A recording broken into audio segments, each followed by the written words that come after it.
Hello my friends and welcome back. Thank you very much for being with me again today. Well, the Ukrainians again, according to the Russians, shelled the POW camp that they shelled before, right, in Olenivka. The one that the Russians said, well, the Ukrainians shelled it. The Ukrainians said, no, the Russians actually shelled it because, I don't know. Now, who would have an interest? Obviously, you can find interest on both sides, but I would, if I be in Ukrainian side, blow them up so they don't say things. You know what I mean? Cover your tracks, maybe. The other ones would have them blown up for what reason? Just because they're bad. All right, I got you the second, the second scenario's answer. So this article comes from Ukrainian Pravda from September 18th, 2022. Occupiers report new attack on POW camp in Olenivka. Ukrainian prisoner of war dies. All right, let's see. Occupiers being the Russians and whomever, their collaborators.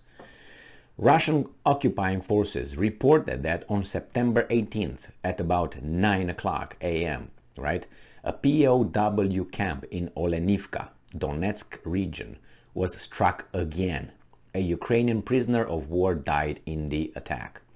Source: the Russian occupying administration, Russian media. Details: according to the Ministry of Justice of the self-proclaimed Donetsk People's Republic, a Ukrainian prisoner of war died as a result of the attack, and 5 more prisoners were injured. Why is this important? Let's see. Oh, there are no victims among Russians. Why is this important? During the first attack on the penal colony in July, Russians claim it was the armed forces of Ukraine that had opened fire using HIMARS, US-made multiple launch rocket systems. Later, CNN, CNN, okay, we can talk about it. It's like, and then a child caught stealing informs us, okay, CNN released an investigation which retracted the Russian theory. And I'm quoting, the video showed by Russian to confirm it did not feature a hole left by a missile in the ground. The beds stood where they were, the pillars were intact, but massive damage from a fire was visible. According to experts, well, I'm an expert. Why not? I know so much about these things. I read about those things. I'm very knowledgeable too, and highly intelligent. Do I qualify as an expert? Oh, I have to be a weasel. I'm sorry, then I don't qualify. So, according to experts, a HIMARS launch missile would have left a hole in the ground and it would have caused way more damage. Okay, maybe it's true. Maybe it's true. Ukraine would have never used expensive HIMARS to hit a target that was only 15 kilometers away from the front line. What? Why not? The HIMARS doesn't go further. That supposedly you got, 60 kilometers or something like this? So, wait, you hit it at 59 kilometers? What would be a good target? Would never. But why? Why? Expensive HIMARS. Well, it depends on the target. Sometimes the target is more expensive than the HIMARS missile. Why? Because those people might say shit. You know what I mean?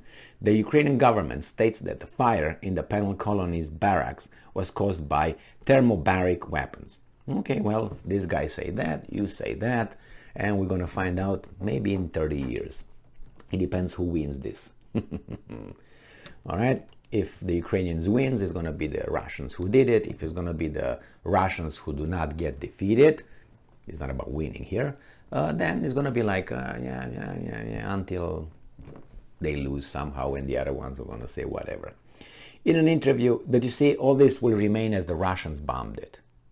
In the minds of the free world public, will remain as the Russians bombarded. There's no alternative, because CNN determined that. And since CNN determined that, take it to the bank, that is like God spoke through the CNN's experts' mouths.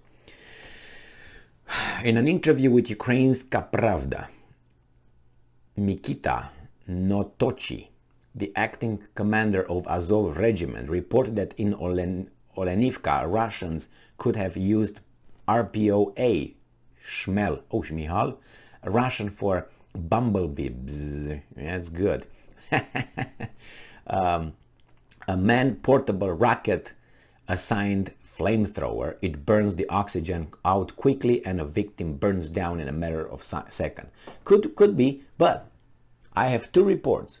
I made two videos on two reports. One coming from some intelligence services, Ukrainian, and the other one coming from the Ukrainian armed forces. I made a video when this occurred, and they contradict themselves. In about 50 minutes, there were two articles from the same outlet. One of them mentioning the security forces, they were able to tap into the conversation between the Russians, saying it was the Russian army who did all that. And then you have the Ukrainian military stating that they have information that actually the Wagner group, they did it. Not the Russian army. But the thing is, they didn't know of one another or something, and they came with two different reports that would contradict, because both reports eliminate the existence of the other.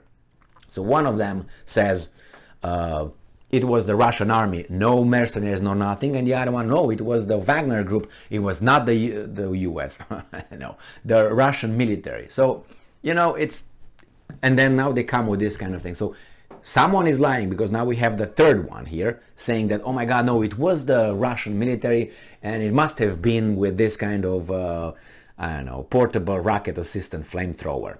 Really? But the first two, they said it was a different kind. Anyway, there's like 3 or 4 stories already coming from the same side. That's the thing. Now, background. On July 29th, Russian media reported an attack on the penal colony in Olenivka had taken place, where Ukrainian captives were held. The propagandists claim at least 53 fatalities. Now, so look at my video on around 29th of July, and you find, I think, 2 videos made on that, if you want.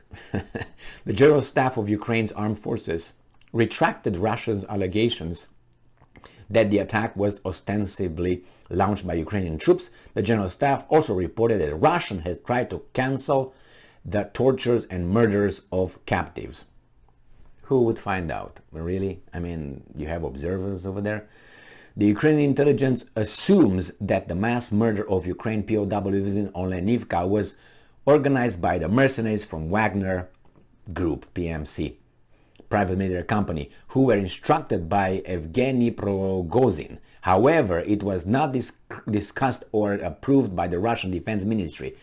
But they don't tell you about the military statements. Read, that's available. The Security Service of Ukraine recorded phone conversation between occupants in which they confirm it was them who had been responsible for the explosions in the colony of the occupied Olenivka. Occupants meaning military. So this, you just go, and I can't remember exactly how it was, but the military said it was this. The security service said that, and they contradict themselves. Unit of Azov regiment stated they would start hunting for those involved in the murder of Ukrainian POWs in Olenivka. Well, you gotta look in Kiev for that. Okay, you don't have to go too far. Probably you are, you're closer to them than you think, and you could start there right yesterday. So another attack and killed one person. Why would the Russians do it? I mean, if they just go by this, if the Russians, let's say, they are portrayed as being as they are, bad to the bone. Now, let's say you have the Russians. If they want to eliminate those guys before any other one comes, they can eliminate them and say it was they die of a sickness or something, or simply, this is another method of doing it. But why would you want to do that? Why, as a Russian? I mean, you want those people to beat them, right? Because that's what they do best, and extract information that they extract under torture, which is unreliable, okay? Unless you like what they say and you use it for us, remember that, right? With the torture thing. So if you lose the subjects, you will not have the propaganda. You lose it. It's done. Why would you do that? I wouldn't do that. and I'm a good guy, right? No, I'm not a good guy, but if those guys are bad guys, why would they do it? Just to be because they're bad? Well, that's not an argument that stands, at least for me. Otherwise, why did they bother to move them from here to here to here? On the spot. Bring the bulldozer, and that's it. Dig the whole big grave, put them over there, pop, pop, pop, pop, bam, boom, in 2 hours everything is done, and you plant flowers if you want. Okay, so what the hell? Don't tell me these guys are bothering to get them, to feed them, to hunt, and then kill them.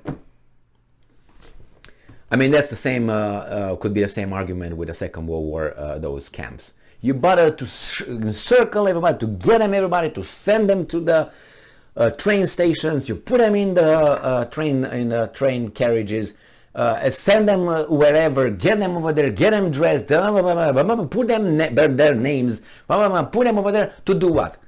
To eliminate them over there where you have barracks and you have football fields and you have swimming pools and whatever. Really?